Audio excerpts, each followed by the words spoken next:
All right, well, we are talking all things 401k. And if you are just joining us, we have Jeff Sachs from Sachs Financial here to talk about new rules regarding our retirement. And you know what? There are some new rules that some people shouldn't ignore, you say, especially like part-time and gig workers, right? Yeah, this changed a couple years ago, but went into effect this year. Okay. So if you're a temporary worker, gig worker, part-time retail, part-time teacher, if you've worked 500 hours in 3 consecutive years, so 500 hours a year for 3 years, you can now participate in that retirement plan, 401k, 403b plan, whatever's available. Okay. And that's a big change for a lot of people. And that is a big win, you think? A huge win, because before then you had to work almost full time to be able to save for retirement. Yeah, huge. Okay, so there are some bigger catch-up contributions for those who are close to retirement as well, right? Yeah. So what are catch-up contributions,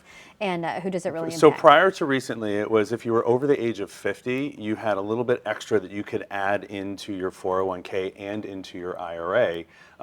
Recently, the Secure Act 2.0 changed it and said if you're between the ages of 60 and 63, you can add an extra $10,000 to your 401k, which is great because a lot of studies show that we're in our max earning years in our late 50s and early 60s. So it gives you an opportunity to really kind of like fatten up your retirement accounts. Yeah, and so then how much total would that be every year that you could potentially put in? You can put in, I mean, there are, it's up to, I think, almost $11,500 now if you're over the age of 50. And then there's additional contributions that you can do from there. Okay, and does that really make a huge difference? I mean, if you're fattening it up, it sounds like yes, it does, but you're so close to retirement age anyway. You are, but one of the things that they also changed was our required minimum distributions that say that because you've never been taxed on this money, it used to be when you were 70 years old you could take this out, but now after you retire you can almost wait till you're 75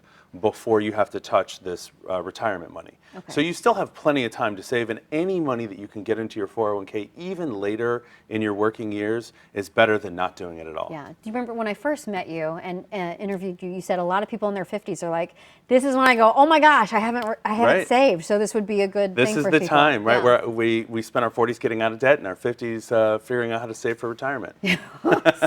Gosh.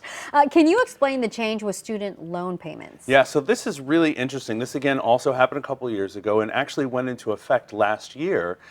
If your employer participates in this, if you're making contributions to your student loans, which we've talked about in the past and all the changes that have happened, but if you're making payments to your student loans, for example, you're paying $500 a month, if your employer 401k is set up to do it, they can make contributions for you as an employer match to your 401k even if you aren't contributing. So it's a less of a penalty to take care of your student loans. Oh, wow. And then one last question. What is changing with the unused dollars from those 529 college plans? That's big, right? This is great. So this was a great change, again, from the Secure Act, but what it did is it gave people more incentive to put into those 529. Those are college saving plans for the kids or grandkids. And a lot of people weren't doing that because if your kids didn't go to college or didn't use all the money or ended up doing something else, if there's money in there, you can convert up to $35,000 in a 529 to a Roth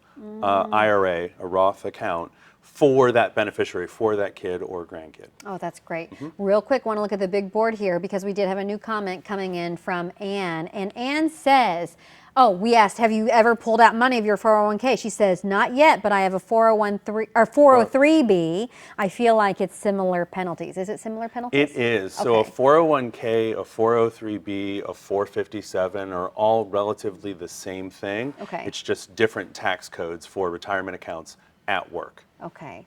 Well, thank you so much, Jeff. You always enlighten us. And with these big changes, that can make some major differences for folks. Absolutely. Okay, thank you.